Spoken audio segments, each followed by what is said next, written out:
O Instituto Chico Mendes de Conservação da Biodiversidade, o ICMBio, realizou em Vitória uma audiência pública para discutir a proposta de criação da Unidade de Conservação Marinha do Arquipélago de Trindade e Martim Vaz. O evento aconteceu na Assembleia Legislativa do Espírito Santo.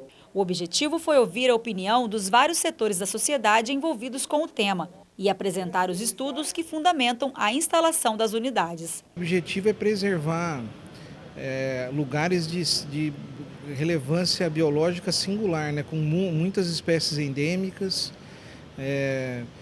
então espécies ameaçadas de extinção. Esse é o objetivo principal, além de ampliar as unidades de conservação marinhas. Então, com cada um desses arquipélagos vai ser criada uma área de proteção integral, onde o uso é restrito, né, não fica vedada a pesca, vedada atividades econômicas, só o uso indireto, e uma grande área de uso sustentável, onde a gente vai poder ordenar atividades econômicas, né? Então, nesse caso, elas são permitidas, que seria uma APA. A proposta tem apoio dos Ministérios do Meio Ambiente e da Defesa, e também da Marinha, que possui bases de operação no local. As unidades de conservação devem abranger cerca de 450 mil quilômetros quadrados, 10 vezes o tamanho do Espírito Santo. Os estudos biológicos e socioeconômicos sobre Trindade foram concluídos em novembro do ano passado, pelo ICMBio. É uma proposta que foca numa área que a gente entende, né? Os estudos, os pesquisadores e uma série de outras fontes de informação indicam como uma área singular. Começa por aí, é uma área realmente diferente, única, de uma importância ambiental extraordinária.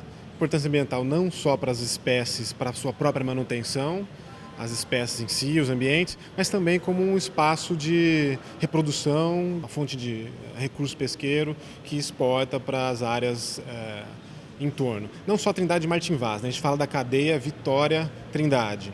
E essa cadeia ela sai do continente, vai até Martim Vaz, no que é a ilha que aflora para cima d'água, mas uma cadeia de montanhas submersas desde o continente até lá.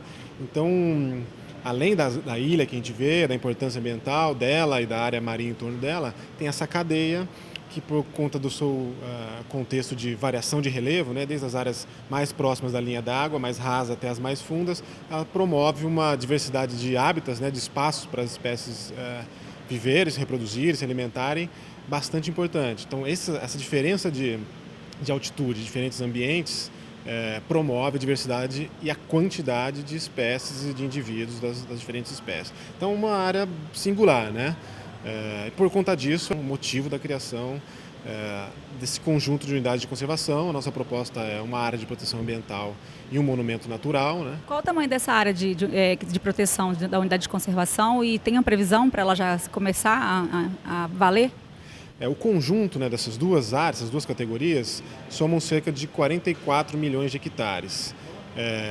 O monumento natural, que é a unidade de proteção integral, são duas, na nossa proposta atual, né, que nós estamos apresentando para consulta, somam dois blocos, cerca de 3 milhões e pouco cada um deles, cerca de 7 milhões esse conjunto.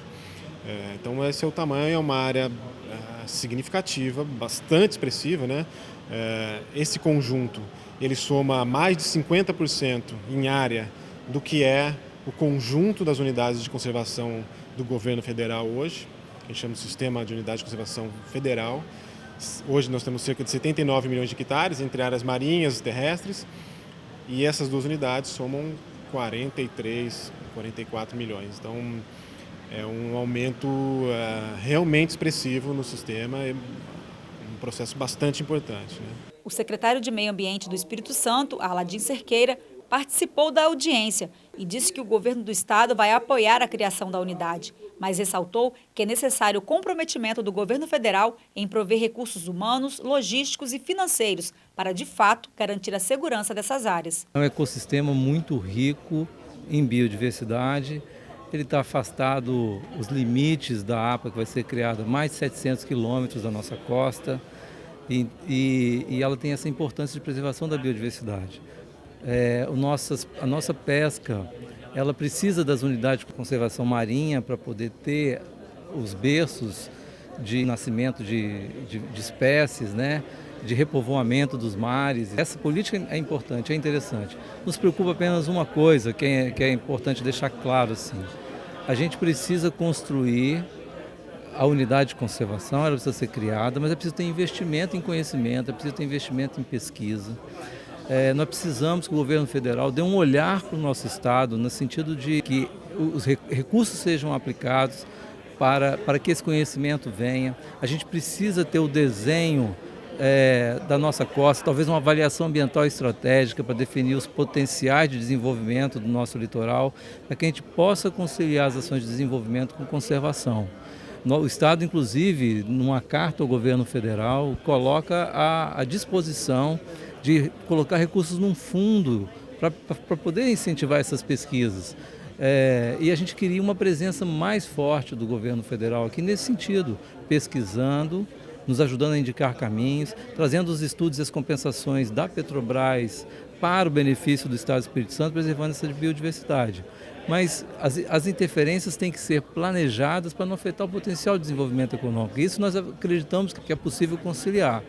Então, como essa unidade ela envolve a Ilha de Trindade, ela é importante para a soberania nacional das águas brasileiras, a gente acredita que ela é uma boa proposta e o governo vai apoiar. E essa audiência pública, o que vai discutir hoje? Então, essa é uma apresentação, uma das etapas do processo de criação, é uma apresentação inicial à sociedade da proposta. A partir dessa audiência pública fica aberto um prazo de contribuições de 30 dias e ao final desse período a gente consolida os dados, finaliza a proposta e encaminha para análise de outras instâncias dentro do governo, né? Sai do MMA, vai para a Casa Civil, consultam-se todos os ministérios sobre a proposta. A consulta pública hoje, nós temos 30 dias onde fica aberto para sugestões, questionamentos para a sociedade como um todo. Após esses 30 dias, a gente conclui a proposta técnica e dá encaminhamento do ICMBio para o Ministério do Meio Ambiente e daí para a Casa Civil da Presidência da República. A gente acredita que, da forma que o processo está estruturado, os acordos entre os diferentes setores do governo, né, dos diferentes ministérios, no sentido, há uma concordância geral, uma participação direta do Ministério da Defesa. Então a gente entende que o processo está maduro, temos esse prazo de receber melhorias, que é possível que ele sofra alteração durante esse período, mas a gente imagina a conclusão dele, possibilidade de publicação fim de março, começo de abril.